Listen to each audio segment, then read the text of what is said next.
What's good, Wagering World? It's your boy Five Star in Vegas, broadcasting live as always from beautiful Summerlin, Nevada. And here with my co-host, my guy, the only Sacramento Kings fan that I know. What's good, Spread Astaire? How are you today? Oh man, I'm so excited to be talking football with you here, and I'm enjoying, just the NFL right now because I'm busy as heck. I can't imagine what it's going to be like in a month when the NBA tips off. It's a great time in sports. You know, my favorite time of the year actually for betting sports is October because that's when you have the NBA comes in, you got baseball playoffs, and then you have college football and pro football. I've been on a lot of Major League Baseball this last month. September is one of my best months betting MLB, and it's just simply because now the best teams are playing their best. It's the last final stretch run to try to get into the playoffs.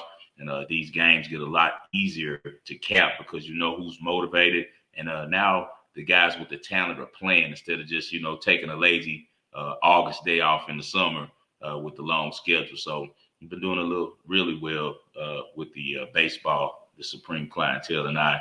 And now we've had couple weeks of football to digest.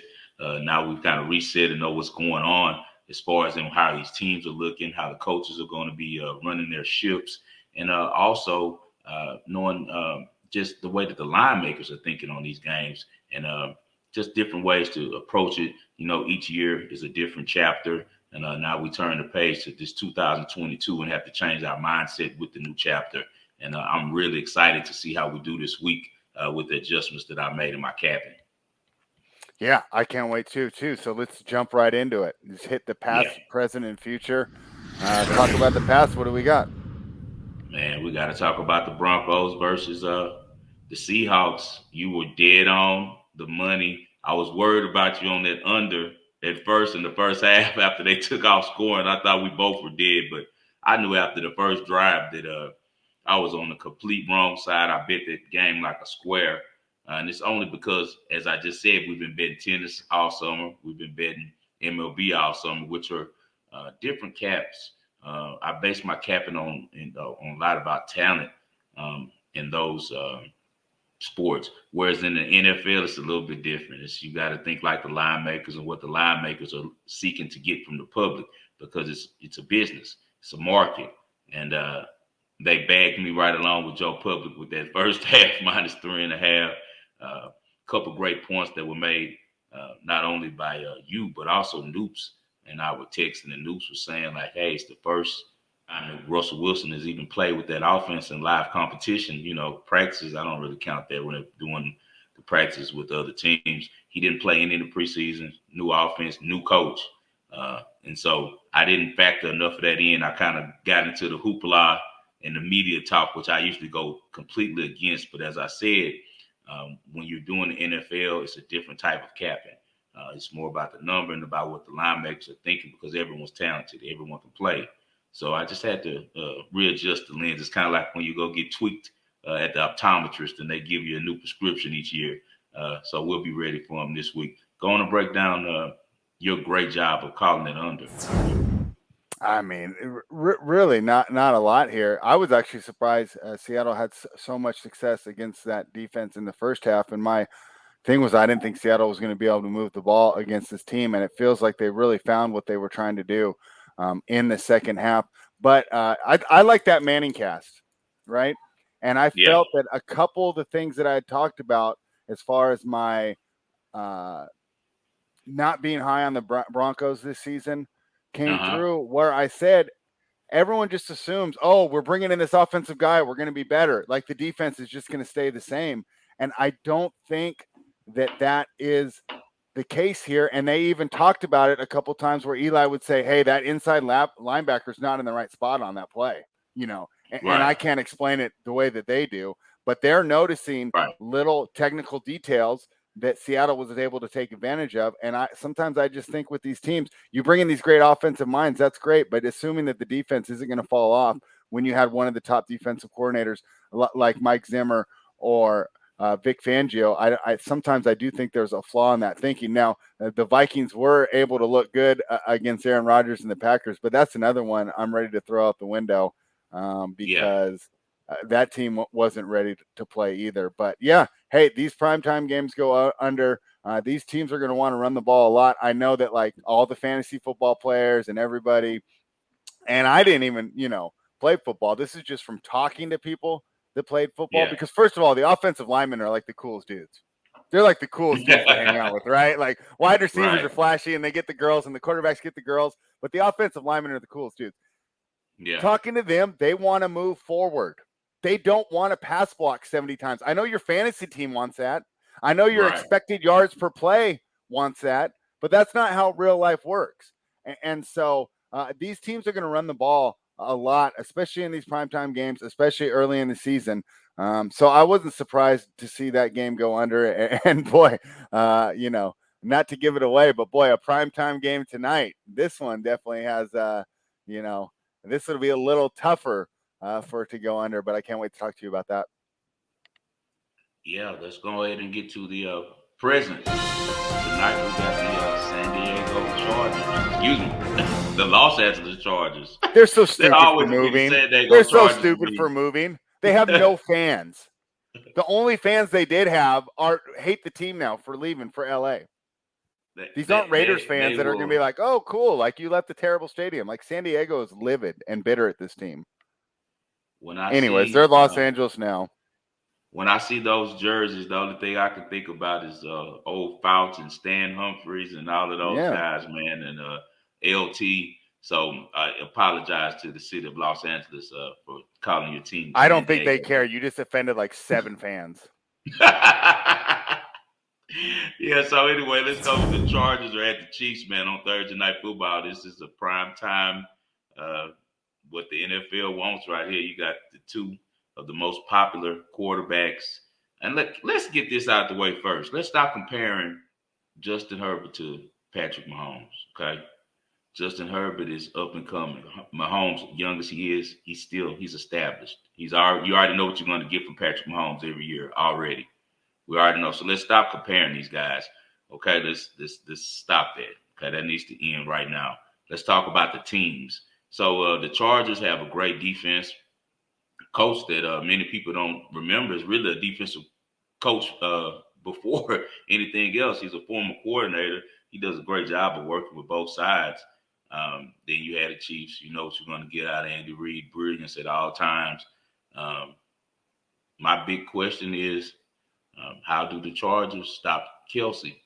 How do they stop Kelce? That's going to be the key to this contest because I believe Kelce is why even though Tyreek Hill left, Mahomes wasn't really worried about it. He felt like he can get any guy with speed on the outside. That whole offense runs through Mahomes. When things go bad, he can always rely on finding Travis Kelce and Travis Kelce getting a mismatch on a linebacker or a safety. So when you're playing the Chargers, they have one of the better safeties in the league. How do the Chargers approach playing a very familiar foe? Last year, they had 2 of the most exciting games we've seen, and I really look forward to tonight. How do you feel about tonight's game? Yeah, I'm excited, and I can't wait. And every single AFC West game is going to be like this. Every single AFC West game is going to be must-see TV if you're a football fan. And I know that a lot of times people say, well, I don't like playing them in the beginning of the season. I don't like playing these important games in the beginning of the season because the teams haven't really developed yet. But the advantage is the teams are relatively healthy. Now, Keenan Allen is out for the Chargers. But other than that, we're pretty much getting a stacked team on both times. I was really impressed with the way the Kansas City came out in week 1. Not surprised, but impressed. What I was surprised was that Arizona is so stupid. They tried to blitz him, even though like his statistics against the blitz are absolutely ridiculous. And every other team in the NFL has given it up. But of course, Cliff Kingsbury thinks he's smarter than everybody else. 31 other teams couldn't pull off a blitz against him, but we're good enough. I put that on their DC. I think they're DC for Arizona. Whoever, but if you're the head coach, the buck stops with you, right? Is that Harry? Not with him. The defense. The defensive coordinator for Arizona was a head coach. That guy has a pretty strong voice, I think, in that locker room. You know how it goes when you got a guy like Cliff Kingsbury. He's kind of, just walking into the league himself, coming from college, and you got a guy who's been coaching the league for 20 years. So I don't think he says too much to the defensive side. I think they kind of made Well, a choice to let him do what he wants to do. So I put that more on him. You're and right rookies about the do approach one was mistake. terrible. I'm not saying that he's a bad defensive coordinator overall, but that was a glaring mistake. And the Yeah. fact that they tried to do it, no one's going to try and do that. The Chargers aren't going to do that tonight, so it'll be interesting to see how they look against the defense that's actually designed to play against them, because everyone else has figured out don't blitz this guy because he's going to move and he's going to make you pay. The other thing is the Chargers can get pressure with their front four. No. Arguably the two best end rushers in the league. As much as it hates me to say it, I would love for it to be Max Crosby and Chandler Jones, but as shown in game one, these two are legit. Now let's see though, because that Raiders offensive line, especially on the right side, is not not pro capable. Can I go off on a tangent real quick? You know Go what I've been ahead. thinking about? Why? Okay, first of all, why do we have a 53 roster, but they only dress 45? Who's helped by that? That to me is a stupid rule. Let's put 53 people out there. Yeah. I don't understand that. Second, why is the practice squad only 5 players? I can understand in 1982 when the NFL was barely making any money, but this is a $1 billion industry. Why don't they have 20 to 30 guys on their practice squad so when a lineman gets injured, they have a guy in their system that they could just bring up that they've been developing all year? It's just The wild to same me. the same reason every other corporation in America could care less about the consumer right now, because it's all about the bottom line, and everyone in the corporate world that took L's during COVID are trying to make it back off of the product Well, and off well, of the consumer. So if I'm the that's NFLPA, that's something I would push for. I don't see why these rosters can't be 70 people. yeah. It would just be better for the sport overall, and it would literally be a drop in the bucket compared to how much money they're making. I mean, it would drop their operating margin by like 0.0000001%. They're making $1 billion. These practice squad players make what, 50K a year? Yeah. You, you They're had out 20. the That's budget what, now $1 after million. COVID. One extra $1 million. Like, you got to be kidding me. Yeah, everybody's cutting costs, man. And I know that you're going to talk a little bit more about that game when we get to the Ball and Parlay, but also the Presidents. You know, we have a college football game tonight. A pretty marquee matchup. You got Florida State. They're coming in at -2.5 at Louisville. Mm-hmm. It's going to be a tight one right here, man. Louisville has actually beaten Florida State the last 2 contests. Pretty much dominated them. I know that Florida State is a lot stronger this year. They looked really well against an unprepared LSU team. Now they go on the road to one of their conference foes. Malik Cunningham, the quarterback for the Cardinals, is mentored by Lamar Jackson. He has a little Lamar to his game. Not as fast as he is, not as good as a passer, but he's a poor man's version. And I think him and that strong defense, they have a pretty stout defense at Louisville. It also will be their first home game of the season. I think they're going to be itching and raring to get at Florida State. And what really gives me second thoughts about betting Seminoles on this game is the fact that you got 75% of the public money coming in on Florida State after their showing against LSU.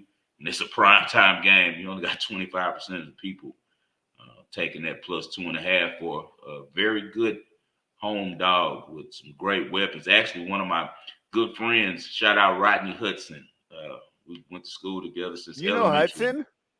Not that Rodney Hudson, another Rodney Oh, I Hudson. was gonna say that was one of the Pretty best common name, linemen. Spread. That was one of the best. That was one of the best linemen we've had as a Raiders fan for the Yeah, last 15 or 20 years. Back since we had the guy, play wise, was Barrett Robbins. Thing is, the yeah. guy gets lost in Mexico and doesn't show up for the Super Bowl. I have a friend that I know that was like a real close friend of mine, man. We were roommates. He lived with me. I'm gonna say that because he didn't pay his rent, but he lived with me, and we were very close, man. He later became a truck driver. This kid was big into my guy Eric. He was big into riding motorcycles and things. He's also from Monroe, but he was in Houston with me. And he went to Mexico, man, and somebody dropped like a prostitute or something, dropped something in his drink, man. He never was the same. And I think that's probably what happened to Barry down there, man. You run into some real shady affairs in Mexico. It's kind of unlawful. Hopefully the guy's doing better now. But Rodney Hudson is a guy that actually played football with me all through my high school career. We're real close friends growing up.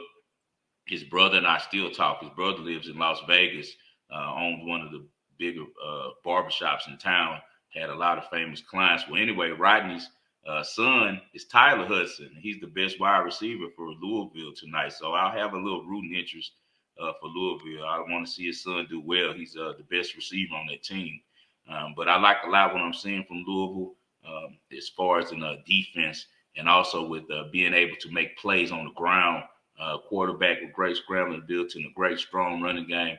I don't know. I think Florida State might be in for a surprise. They might be feeling themselves a little bit coming off of that LSU victory and running to a team who's very familiar with playing against them. Jordan Travis has taken another step as he showed by his performance against LSU.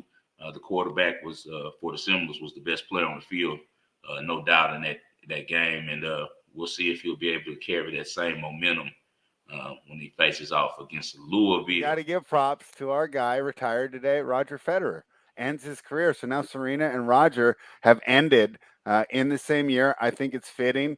You can argue about stats. You can argue this and that. But to me, aesthetically, Roger is the best of the big three. And I don't. You could say, well, Djokovic is better. I don't care. I'd rather watch Roger. Yep. Right? Just like you can argue statistically, LeBron's better than Jordan. I don't care. I'd rather watch Jordan. Jordan looks smooth in the air, right? LeBron looks like I'd rather watch Kobe too. On everyone. Federer had the most aesthetically pleasing game of any tennis player that we've seen back since the wooden rackets when touch meant so much more.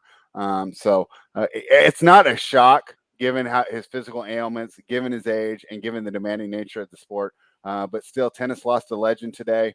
Officially, even though we all kind of knew that this was going on, but he made it official today. So just got to give credit to Roger Federer for everything he brought to the sport of tennis. Got to shout out Roger Federer, my favorite. Got to be one of my top 3 favorite players of all time. Watching, he's probably him, Agassi, and Gael Monfils. You like Monfils? Okay. Yeah, those are probably my 3 guys. And right beneath them, I love Sasha Zverev too. I like him a lot too. But Federer was amazing. As you said, the grace that he displayed, and he retired with that same grace. Not going to go out there like Nadal trying to push stuff and taking all these illegal substances to try to make himself last long. But he just went out like he was supposed to. The way that he played was just an amazing amount of grace and timing. Unbelievable. As you say, most people will say he's the best ever, and I agree. He's definitely on the Mount Rushmore of the GOATs because you can never really make an argument for who's the best. I hate when people do that. Just give each person their flowers, and he's definitely one of those guys who deserves that. He's the guy that made me want to get a Rolex. I remember when I was young, I used to watch the matches, and after they had a little Rolex commercials going, and I see the clock behind him at Wimbledon, and then after he'd throw his Rolex on for the interview, and I was like, I'm gonna give me one of those watches, man. And that's all about the great Roger Federer. So the best of luck. I'm sure he'll be very successful in whatever he does post tennis because he's that type of guy. You ready to get to the future spread? Let's do it. You got a great one for us. Yes, I know a lot of people don't play a lot of Canadian football, but as Spread knows, I do. And I'm very, very in tune with this league and what's going on. It sounds like a terrible number, but it's actually a great number because now you're setting yourself up to make a for sure profit in the championship game. We're going to go with the Winnipeg Blue Bombers to win the Grey Cup. It's only even money. You say, man, they have a lot of stuff to go through before they get to the championship. Even money? It's a great number, and it's because they're such big favorites. After Rourke went down for BC, who's probably the best quarterback in the league. At least he was the hottest this season. BC's became a shell of itself. BC was the main contender to win the Grey Cup this year, in my opinion, as long as they had their quarterback. They've been pedestrian since he's left. Winnipeg is clearly the best team in the league. And the great thing is that on their side, the West, there are other 2 teams that have the best odds to win the championship, or they face them before they get to the finals. So if they take out Calgary, which I believe they will in the playoffs, now you get a chance to face the East, which is going to be Toronto most likely, or Montreal in the championship. Toronto is 5-1 to win the championship, and Montreal is 15-1. So you're going to probably get a -9 a +9 with either of those sides when you get to the championship game, which means you can go money line now for +300, +250, and you're guaranteed a profit. You can enjoy the game and sit back and make you some money. So we're going to go with Winnipeg +100 even money to win the Grey Cup, just to set up the hedge for when they face a lesser competition, or at least what the books consider lesser competition a couple months down the road. And when they get to that Grey Cup, you make sure that you can hedge it with the dog, and now you've made a profit. And that's the way we like to rock with these futures, because it's just like a stock. All right, I'll be jumping in there, Winnipeg. And yeah, for those who don't watch, Canadian football is fun. So those who don't know, you only get 3 downs to get the first down. And my favorite aspect is you don't have to get set at the line of scrimmage. So these wide receivers get 5-yard, 10-yard running starts going into their routes. It's crazy, right? They get less downs. It makes it so much fun. I think it's a great product personally. So I'll be excited to join you there, because I haven't had time to do any capping myself this year, but I always enjoy having some money on it and enjoying the game. Definitely. Now we got to get to kick the damn extra point. On Monday night, we got one of the best performances for kick the damn extra point I can remember in a long time with Nathaniel Hackett. I was really high on him, thinking that he was going to come out prepared and had the offense looking a certain type of way, but he looked like a deer in headlights, man. He looked completely too small for the situation, too small for the big stage. It's his first game. We'll see if he can make some adjustments. But you have Russell Wilson, a Super Bowl champion, a guy that you pretty much bartered your whole future with, just to at the 46, 47-yard line on a 4th and what was it, 3? Fourth and 5. Fourth and 5. Yeah. Anything under 10, it makes no sense not to go for it there with 3 timeouts in your back pocket, a great defense. Seattle hadn't done anything in the second half, and he panicked. He didn't know what to do, man. I think he might have read where they were at on the field wrong, because it's no way that you let the clock run down to kick and to hope and pray that your kicker makes the longest field goal in NFL history to win the game. I just don't get that. And we all know Seattle isn't even a dome stadium. I could kind of even give them a break if they were in Atlanta, or if they were at home in Denver, maybe. But with still, the altitude, maybe on a clear night with no wind. But you're in Seattle, man, with gust, and the position he put his team in makes no sense. And the only thing that I can think of is that he got scared, and that's the worst thing that you want to see from a head coach. As we know, the team follows the coach, man. If the coach doesn't have any cojones, how's the team? You have to have a feel for coaching, and he showed me he doesn't have a feel. He might be one of those guys that's just supposed to be a coordinator. Kind of reminds me like Joe Philbin was, got a little bit over his head, I did not expect that performance, but you have a potential Hall of Fame quarterback. I don't care what type of night he was having. He could have ran for the 5 yards. We've seen Russell Wilson improvise and make things happen on downs that his team needed in Seattle so many times before. He pretty much took away Russell Wilson's chance to rectify a terrible night and pretty much give a storybook ending to his first game at Seattle. He took all that away, took his confidence away as well. And I'll be very interested to see in the coming weeks how the team responds to his decision, because he pretty much was a fool in front of the whole country. So Nathaniel Hackett, man, kick the damn extra point, but not from 64 yards. Unbelievable. Yeah. Let's talk about this just real quick. So on Run Pier, I'm excited to join a new project we're doing. It's called the Old Guys Pod, right? And I said the best thing about this is that, I can talk to you guys and you have perspective, because you know how Twitter is, right? Anyone that drops 50 points is the greatest scorer in the history of the NBA, right? Right. Patrick Mahomes rolls out to his right and makes an awesome pass, and they go, we've never seen anything like this in the NFL. Right. Like Brett Favre didn't exist, like John Elway didn't exist, like Fran Tarkenton didn't exist, right?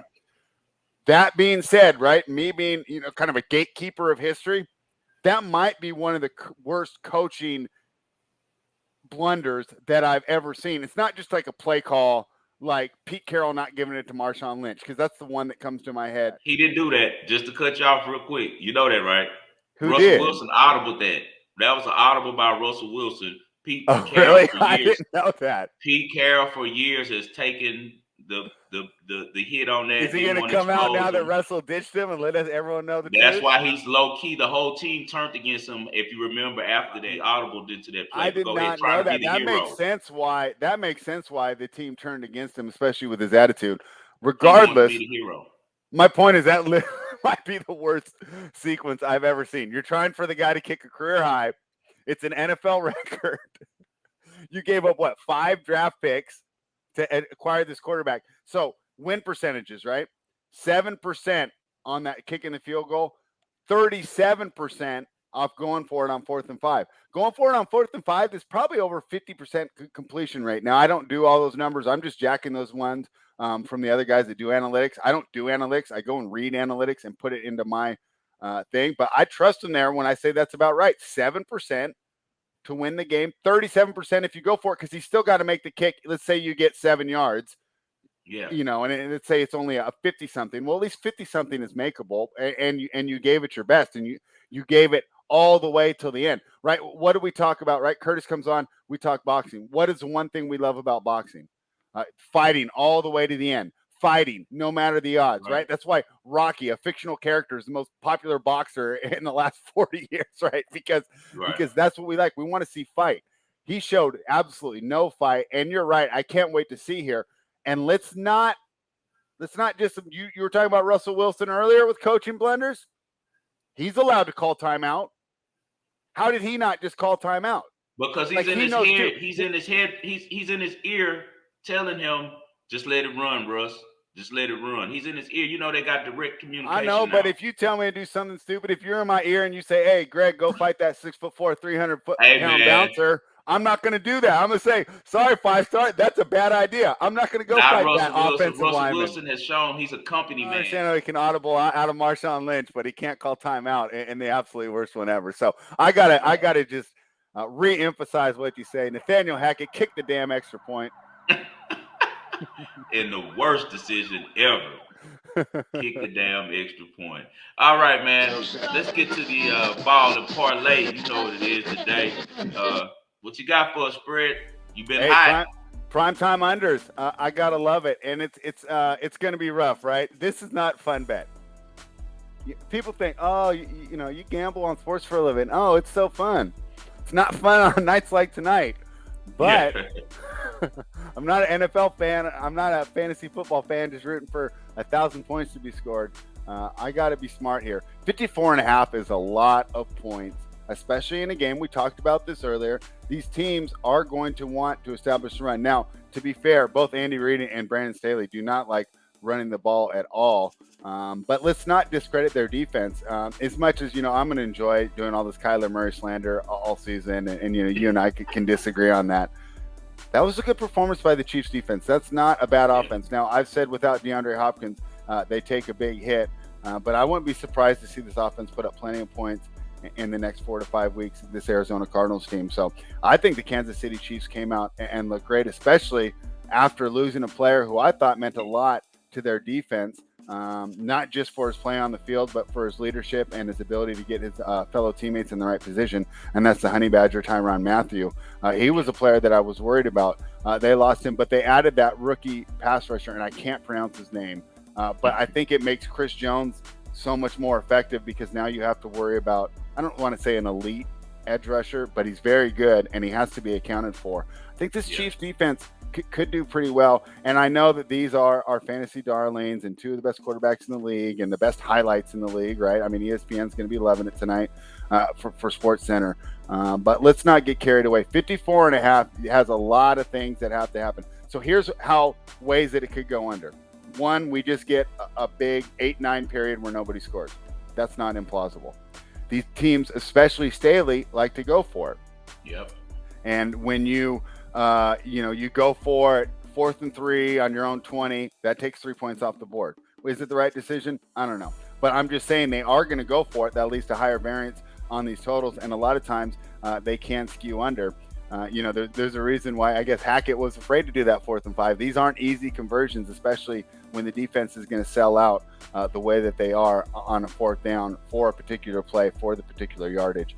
They're not going to be worried about stopping the end zone. I mean, they are looking for the stop because it's essentially an interception. A tackle, it's essentially a fumble recovery interception if you make a tackle behind the 3 yards. So there will be a lot more aggressive on these plays. I'm really big on this under tonight, and I know it's going to be contrarian, and I know it's not going to be fun. And you know what the great part is? I didn't even place it yet. I'm just going to wait. I'm going to let the public bet it up all day, and I'll come in around 4 o'clock my time, about an hour before kickoff, because there'll probably be a bunch of guys like me. They're going to be waiting to buy it back then. So right 3 or 4, I'll jump in. But I'm on the under 54.5, maybe gets to 55. Yeah, I like that play a lot. Prime time is tricky. You always want to be on the side that the house is on. Just put it like that on the prime time games. As I said, we're nearing the end of the baseball season, and I've been on fire with clients on baseball. So I decided let me share a little bit of that on the free plays. First of all, God bless you for handicapping baseball. Oh my God! I try to. This is where I know, even though we're old, like my attention span is shot because I could love a baseball game when I was younger. First of all, they played a lot faster back then. I mean, right now they have to take 3 laps around the mound between every pitch. But boy, God bless you for watching that sport, man. Even when I was down there hanging out with you, it was on in the books, and I had money on every game. And I'm still like having problems. So give me some NBA or give me some tennis. It's got some action. They're switching things up. It's going to be a lot of rule changes that'll be coming up. They need to get a shot clock or a pitch clock or something, or make these guys stand in the batter's box, man. I'm watching baseball, and I'm not even watching people on the field. I'm watching people in the stands eating popcorn while watching baseball. I'm watching managers spit seeds. I'm like, give me some sports, guys. Like, this is way too much downtime. Yeah. Baseball is it's something for a certain type of person, and I'm one of those guys with the patience to. Yeah, you have more patience. I have 5 or 6 MLB games going at the same time. It's probably having kids that instills patience in you, right? Yeah, that'll make you a patient man. And that having kids, small ones, 2 small ones at the same time, definitely develops patience. But my grandfather, as I told you, was a big baseball guy, former umpire within like the minors of the Negro League and stuff, until he had to, he wasn't getting paid to do it. It just was something that he did because he loved the sport. He was a truck driver by trade, but he instilled in me the love for Major League Baseball. And it's kind of like my thing that I do that makes me feel a little closer to him, So baseball is definitely one of my favorite sports. And we're running with a hot team tonight, man, the Minnesota Twins. I like them at -170, and I also like them on the run line, -1.5. They've been murdering the Kansas City Royals all year. They've won the last 6 matchups. They're 8-2 on the season against the Royals. They got right-handed Deal Undy coming up. He's going to try to continue 2 outstanding pitching performances by the Minnesota staff in the first 2 games of the series. The Twins really need this sweep to make up the ground on the first place Cleveland Guardians. They're down by 5 games. The Royals start Daniel Lynch. He's lost his last 3 starts. He's 1-2 in 5 career starts against Minnesota. Lost the last 3 now. He's 0-1 with a 4.67 ERA in 3 lifetime starts at Minneapolis. This is one of the best times of the year to bet on baseball, because the teams that are better and the ones that really have something to play for are giving you their all, every performance, while teams like Kansas City are kind of just playing out the string, preparing for their winter trips to tropical destinations.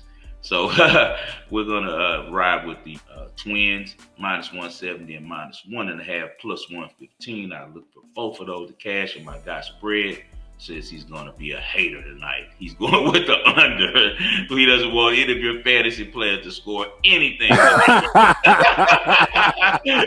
Yeah, man. So you guys, and I like the bet. So you guys tune in to the Wagering World. We'll be back tomorrow. We're 1 day behind. We had some things to do. Me and Spread produces this while we're on, and I do all of the editing and the writing for the show and things like that. So we're kind of like a 2-man group on this, man. I'm sorry we don't have a big team of producers and things. So when personal things call, especially things that are financially involved, sometimes we might get a little bit behind. We do this for you guys. We don't make any money off this channel. It's just because we like to share our information with you guys and try to get you guys some winners. So we apologize for being a day behind, but it will go up today and we'll have a show tomorrow. Anything for people spread before we get out of here? I mean, I can't wait till tomorrow because I think this is a fascinating week, and I can't wait to talk about all these games with you. Really, a bunch. It's not like the high-profile matchups like we had in week one, but for us who really dig into this, especially from a handicapping perspective, some pretty interesting lines and some pretty interesting matchups. Yes, and I released 2 of my college plays and 1 NFL play this morning on ESPN 97.5. As you guys know, I have a weekly spot every Thursday, 7:30 a.m. Pacific Standard Time, 9:30 a.m. Central Standard Time on ESPN 97.5 in Houston with my guys John Granado and Lance Zerline. I really appreciate those guys for giving me that platform. And I released those plays this morning. So if you guys get a chance, you can search me. If not, I'll be giving out those same plays tomorrow and breaking them down a little bit more. I think you guys will be very excited with the 3 plays. As always, follow my guy Spread Astaire at Spread Astaire on Twitter. Follow me at 5 Star in Vegas. Fill out the 5. Best of luck to y'all. We'll talk to you tomorrow.